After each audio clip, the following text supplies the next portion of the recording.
नमस्कार, penalty corner में आपका स्वागत है। जिसका सभी को था इंतजार, वो घड़ी आ गई। हमने 17 अप्रैल से शुरू किया था पेनल्टी कॉर्नर और मतदान के बाद मतगणना की पूर्व संध्या तक हम आपके सामने हर तस्वीर पेश करते रहे, पर्दे के आगे की भी और पर्दे के पीछे की कहानियां भी। अब कल की प्रतीक्षा सबको है। एग्जिट पोल के बाद सब कोई कंफ्यूज हैं। भाजपा के लोगों का दावा है क्लियर मेजॉरिटी आ रही है, हर हाल में जीतेंगे और सरकार बनाएंगे।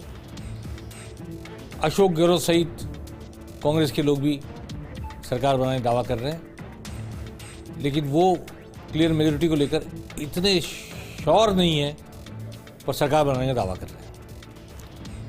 मुख्यमंत्री अशोक गहलोत ने कल से जो बातचीत का सिलसिला शुरू किया चुनाव लड़ने वालों से, आज रात को जस्ट इस पेनल्टी कॉर्नर के बाद से वीडियो कॉन्फ्रेंसिंग से वो सभी 199 सीटों पर चुनाव लड़ने वालों से बात करने वाले हैं, या जिनसे बात नहीं हो पाई उन सबसे बात करने वाले हैं, फीडबैक लेने वाले हैं, इंस्ट्रक्शन देने वाले हैं। मतगणना के दौरान क्या सावधानी बरतनी है और किस तरह सतर्क रहना है, इसकी चर्चा करने वाले हैं। गोविंद सिंह डोटासरा भी उनके साथ रहेंगे इस बातचीत में। कांग्रेस के प्रभारी सुखजिंदर सिंह रंधावा ने दावा किया है कि कांग्रेस की सरकार रिपीट हो रही है और राज नहीं बदल रहा, रिवाज बदल रहा है। ये सुनते हैं क्या कहा सुखजिंदर सिंह रंधावा ने।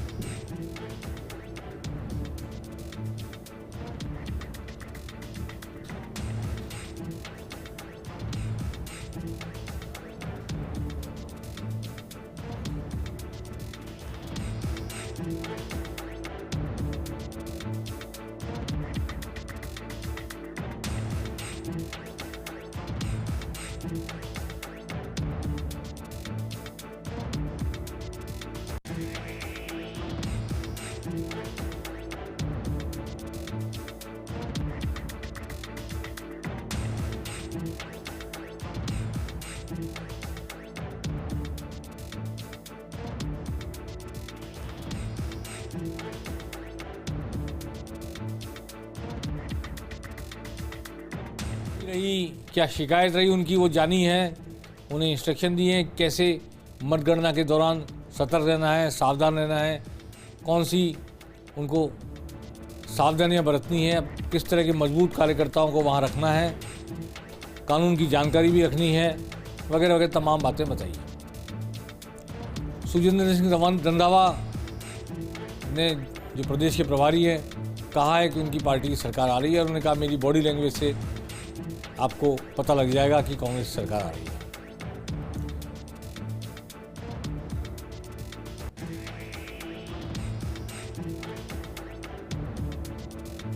जी, रंधावा जी की बात सुन लेते हैं हम सुनवा पा रहे हैं? नहीं सुनवा। जब भी मैंने लोगों से बात की, जहाँ आप लोगों से बात की, तो आप लोगों ने मेरे को बताया कि 6 महीने पहले ही रिवाज बदलने की आवाज़ें उठती थी कि चेंज आएगी, और जो आपके चैनल्स ने जो प्रोडिक्शन की है, जहाँ आपके एनालिसिस आए हैं, और जो हमारी कैंपेन और जैसे हमने ऑर्गेनाइज की इलेक्शन, जो सरकार गहलोत सरकार ने काम किए, उसके मुताबिक इस बार रिवाज जरूर बदलेगा और कांग्रेस राजस्थान में रिपीट करेगी, नहीं करेगी, कल पता लगेगा। वसुंधरा राजे 2 बार की पूर्व मुख्यमंत्री, जिनका चेहरा बतौर भावी मुख्यमंत्री अनाउंस नहीं किया गया, घोषित नहीं किया गया बीजेपी के द्वारा। हालांकि उन्होंने काफ़ी प्रचार किया, 50 से ऊपर सभाएं ली, कॉन्स्टिट्यूंसी में गई 50 से ऊपर। आज वो देवदर्शन यात्रा पर निकल गई। कल उन्होंने राज्यपाल से मुलाकात की थी। आज वो मोती डूंगरी गणेश जी के मंदिर पहुंची, उनके साथ कालीचरण सराफ और कुछ और लोग यहाँ पे मौजूद थे। उसके बाद वो यहाँ से मेहंदीपुर बालाजी चली गई और वहाँ भी उन्होंने आशीर्वाद मांगा, सफलता के लिए, जीत के लिए, पार्टी की सरकार बनने के लिए, वगैरह वगैरह। मेहंदीपुर बालाजी में रामनिवास मीणा सहित कई लोग ऐसे जिन्होंने चुनाव लड़ा वो आए वहाँ पर, पीली ओढ़नी ओढ़ाई उन्होंने, वसुंधरा को शुभकामनाएं दी और वसुंधरा जी ने कोशिश की कि ईश्वर की आराधना करके वो आशीर्वाद प्राप्त करें ताकि कल जो मतगणना हो रही है उसमें पार्टी को सफलता हासिल हो, उन्हें सफलता हासिल हो। हालांकि ये बिल्कुल स्पष्ट है कि बीजेपी आलाकमान ने कोई दायित्व उन्हें अभी तक इस बात को लेकर नहीं सौंपा है कि अगर निर्दलियों की जरूरत पड़े तो उनको किन्हीं लोगों को साध के रखना है। यह काम आलाकमान ने अपने हाथ में ही रखा है, जैसे पूरा चुनाव का आलाकमान ने अपने हाथ में रखा हुआ था पहले से। अब मैं आता हूं पेनल्टी कॉर्नर की शुरुआत से। पेनल्टी कॉर्नर 17 अप्रैल को शुरू किया था हमने। तब से अब तक 150 से अधिक एपिसोड में हमने काफ़ी कोशिश की राजनीति की नब्ज पर हाथ रखकर पढ़ने की और आपको बताने की। 3 अलग अलग बातें मैंने कई पूरे चुनाव के दौरान, जिनको मैं रेखांकित करना चाहता हूँ। सबसे पहले 2 सवाल रखे थे, बिल्कुल अप्रैल मई में 2 सवाल रखे थे मैंने कि सचिन पायलट के मुद्दे को कांग्रेस कैसे सुलझाती है, कैसे सचिन पायलट को कांग्रेस अपने साथ साध पाती है, क्या गहलोत पायलट विवाद सरफेस पर बना रहेगा या सेटल डाउन हो जाएगा, इस पर चुनाव का नतीजा तय होगा। दूसरा हमने तय किया था, सवाल किया था कि वसुंधरा राजे की रीपोजिशनिंग क्या होती है, वसुंधरा राजे की रीपोजिशनिंग कुछ होती है या नहीं होती है बीजेपी के अंदर, इस पर भी पार्टी का भविष्य और पार्टी के चुनावी नतीजा तय होगा। हमने सचिन पायलट को लेकर कई दिन तक रोको मत जाने दो एक स्लोगन दिया था, रोको कोमा लगेगा मत जाने दो या रोको मत जाने दो। इस पर कम से कम भी हमने 1-1.5 महीने तक जब जब सचिन पायलट ने कोई अभियान छेड़ा, कोई पदयात्रा की, कुछ और की, हमने हमेशा अपने बैकग्राउंड में इस बात को रखकर आपके सामने रखा कि ये एक यक्ष प्रश्न है कांग्रेस के सामने। और मुझे आज ये कहने में कोई वो नहीं दिक्कत नहीं है कि अशोक गहलोत ने पिछले 4 साल से चली आ रही कलह को एक विराम दिया, मंच पर नहीं उभरने दिया। टिकट के बंटवारे में चुनाव अभियान के दौरान अंदर खाने क्या हुआ क्या नहीं हुआ ये तो कल पता लगेगा, किसने किसका साथ दिया, किसने किसको काटा। परंतु सरफेस पर टिकट के बंटवारे के दौरान लोग उम्मीद कर रहे थे कि गहलोत के समर्थकों को टिकट देने के लिए गहलोत अड़ेंगे, पायलट के समर्थकों के लिए पायलट अड़ेंगे और ये रोको मत के आगे कॉमा लगेगा। लेकिन कॉमा रोको पर लगा, रोको मत जाने दो नहीं जाने दिया उन्होंने। अब गुर्जरों ने किधर वोट दिए, मालियों ने किधर वोट दिए, किसने किसको वोट दिलवाए किसको नहीं दिलवाए, कल सब सामने आ जाएगा। परंतु आई मस्ट से मुझे ज़रूर कहना चाहिए कि पूरे चुनाव अभियान के दौरान ऐसे किसी विवाद को, चाहे वो बड़े नेता बीडी कल्ला, बड़े नेता CP Joshi, doctor CP Joshi या भंवर जितेंद्र सिंह, किसी के समर्थकों को टिकट मिलने के मामले में मुख्यमंत्री अशोक गहलोत ने कोई विवाद खड़ा नहीं होने दिया। इक्का दुक्का विवाद हुए, वो इंडिविजुअल उन लोगों के लिए लेकर हुए जिनको टिकट नहीं मिला, बगावत भी हुई 2-4 जगह 5 जगह, लेकिन सरफेस पर मंच पर ऐसा कोई विवाद हो इस आशंका को उन्होंने निर्मूल साबित किया। ऑन दी अदर हैंड, दूसरी तरफ हम बीजेपी की तरफ चलते हैं। वसुंधरा राजे 2 बार की पूर्व मुख्यमंत्री, पहली लिस्ट जब आई और उनके समर्थकों के जीवाराम चौधरी जैसे लोगों के टिकट कटे या विकास चौधरी का टिकट कटा किशनगढ़ से, ऐसे बहुत सारे, तो कम से कम 10-12 जगह बगावत हो गई और वो अंत में निर्दलीय खड़े रह गए मैदान में, या कोई कांग्रेस में चला गया, कोई आरएलपी में चला गया और उधर से उन्होंने चुनाव लड़ लिया। लेकिन सेकंड लिस्ट में बीजेपी ने सुधार किया, अवधारणा बदली, सोच बदली, लाइन और लेंथ बदली और उन सभी लोगों को जो जिताऊ लग रहे थे, वसुंधरा राजे के समर्थक थे, सिर्फ एक ही बात, यूनुस खान को टिकट नहीं दिया, वो अलग वजह है। वो वजह है कि एक भी मुसलमान को टिकट नहीं देना था, ये पार्टी लाइन तय की थी। इसलिए हिंदुत्व के मुद्दे पर चुनाव लड़ा जा सके इसके लिए जरूरी था। तो बाद में पार्टी ने वसुंधरा राजे की शिकायत को दूर किया, लेकिन उनकी ऐसी पोजीशनिंग अंत तक नहीं की कि वो भावी मुख्यमंत्री हैं या हो सकती है, कैंडिडेट हो सकती हैं। आज तक ऐसी पोजीशनिंग नहीं की। प्रधानमंत्री की अधिकांश सभाओं में, एक सभा जो आप देख रहे हैं स्क्रीन पर, ये हाड़ौती की सभा है जो उनके बेटे सांसद दुष्यंत सिंह के इलाके में हुई है। वहाँ जरूर एक माला के बीच दोनों पूर्व मुख्यमंत्री और प्रधानमंत्री नजर आ रहे हैं, दुष्यंत सिंह माला को पकड़े हुए हैं। अदरवाइज किसी भी सभा में वसुंधरा राजे का भाषण नहीं हुआ और वसुंधरा राजे को इस तरह तरजीह नहीं मिली। लेकिन वसुंधरा राजे ने टिकटों के बंटवारे के बाद प्रचार किया, पर आज दिन तक भी वो मसला नहीं सुलझा है कि क्या उन्हें सरकार की प्रमुखता दी जाएगी। आज जब मैं पेनल्टी कॉर्नर करने आ रहा था तो चंद्रशेखर बैद पूर्व मंत्री हैं कांग्रेस के, चंद्रमोहन बैद के बेटे, तारानगर से एमएलए रह चुके हैं, मंत्री रह चुके हैं, अब बीजेपी में आ गए हैं और राजेंद्र राठौड़ के चुनाव में पूरी तरह जूझ कर काम किया है। उन्होंने बातचीत में मुझे फ़ोन किया और 3 बातें कही। मैं उन्हें बहुत गंभीर राजनीतिक जानकार मानता हूं। उन्होंने मुझसे कहा कि 3 बातें लिख लीजिए। राजेंद्र राठौड़ 10,000 से ज़्यादा वोटों जीत रहे हैं, भाजपा को 115 सीटें आ रही है और वसुंधरा राजे मुख्यमंत्री नहीं बनेंगी। 3 बातें उन्होंने मुझे कही। राजनीतिक विश्लेषण है, क्या परिस्थिति होगी कल हम बात करेंगे। उन्होंने कहा 5 बजे कल दोबारा बात करेंगे।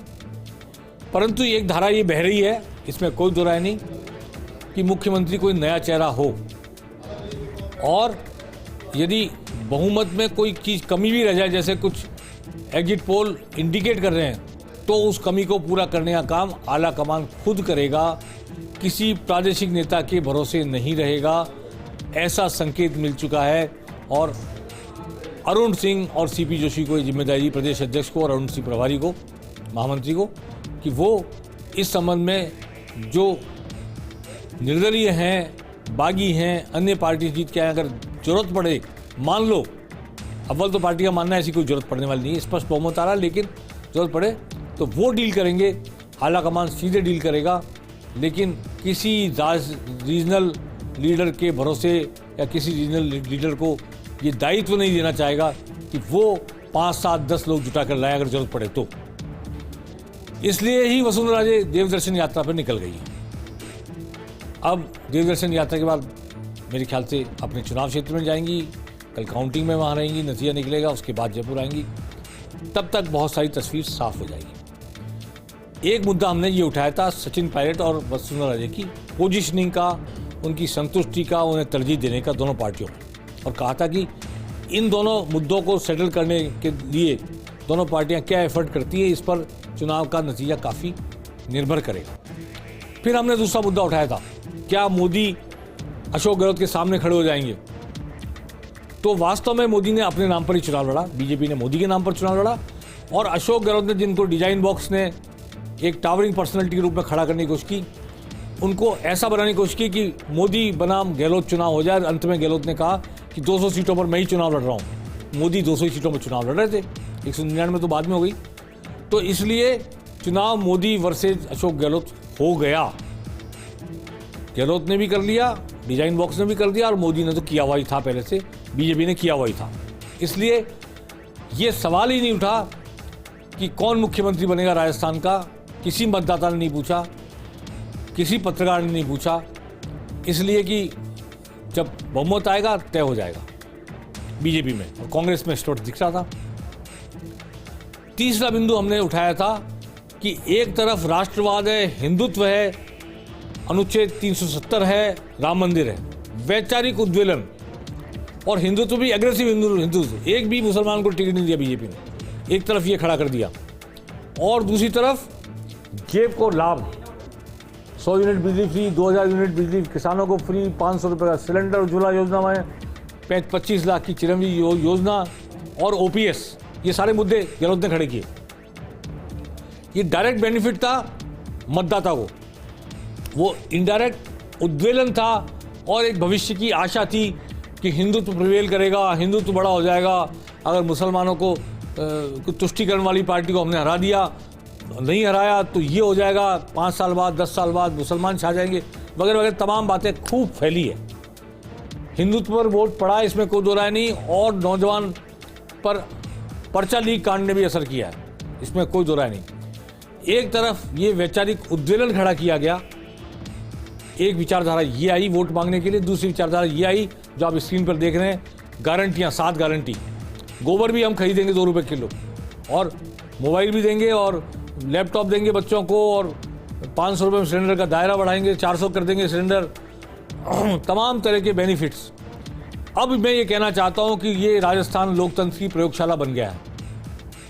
पहली बार राजस्थान में, मैं समझता हूँ देश में कई बार जयललिता ने भी कुछ दिया, लेकिन वैचारिक उद्वेलन, वैचारिक एक विचारधारा, हिंदुत्व की, देशभक्ति की, राष्ट्रवाद की, राम मंदिर की, जय श्री राम की, वर्सेज जेब को बेनिफिट, गृहस्थी संभालने का प्रयास में मदद करना, इनके बीच टकराव है।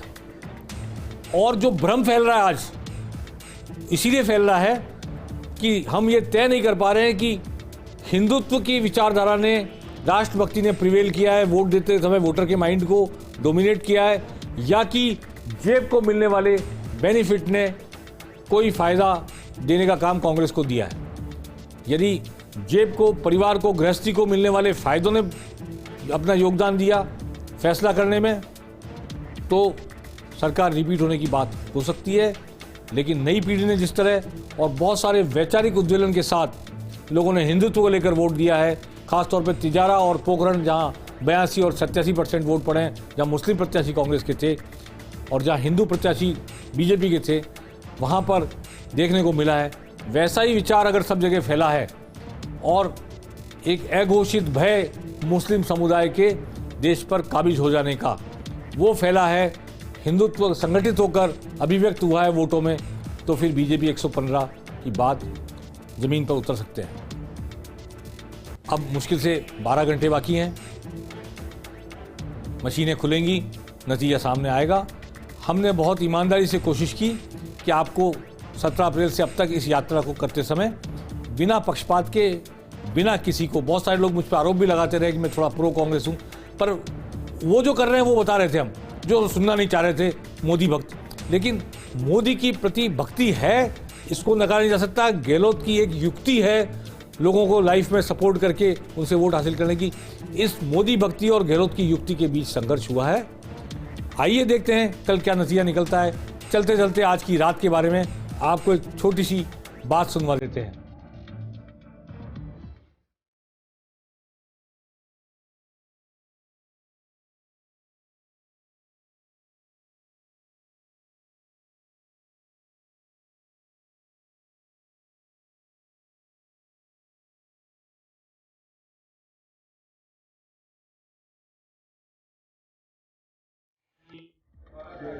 तो कल हम फिर हाजिर होंगे, तब हमारे हाथ में नतीजे होंगे, हम उनका एनालिसिस भी करेंगे, कुछ कारण जानने की कोशिश करेंगे उन नतीजों के पीछे बैकग्राउंड क्या है, और नतीजे आगे की कोई भावभंगिमा दिखाते हैं, कोई भावभूमि तय करते हैं, उस पर भी चर्चा करेंगे। क्योंकि दोनों तरफ इस बात की तैयारी है कि कौन निर्दलीय जीत के आने वाला है, कौन सी पार्टी के लोग, तीसरी चौथी पार्टी के लोग कुछ जीत के आने वाले हैं। उनके संपर्क में दोनों पार्टियाँ हैं, पर दोनों ही पार्टियाँ दावा कर रही है कि हम पूर्ण बहुमत के साथ सरकार बना रहे हैं। पेनल्टी कॉर्नर में आज बस इतना ही, कल फिर मिलेंगे और पिछले 6-7 महीने की हमारी जो मेहनत है, आप लोगों की मेहनत है, राजनेताओं की मेहनत है, उसका नतीजा सामने आएगा, उस पर करेंगे चर्चा। नमस्कार।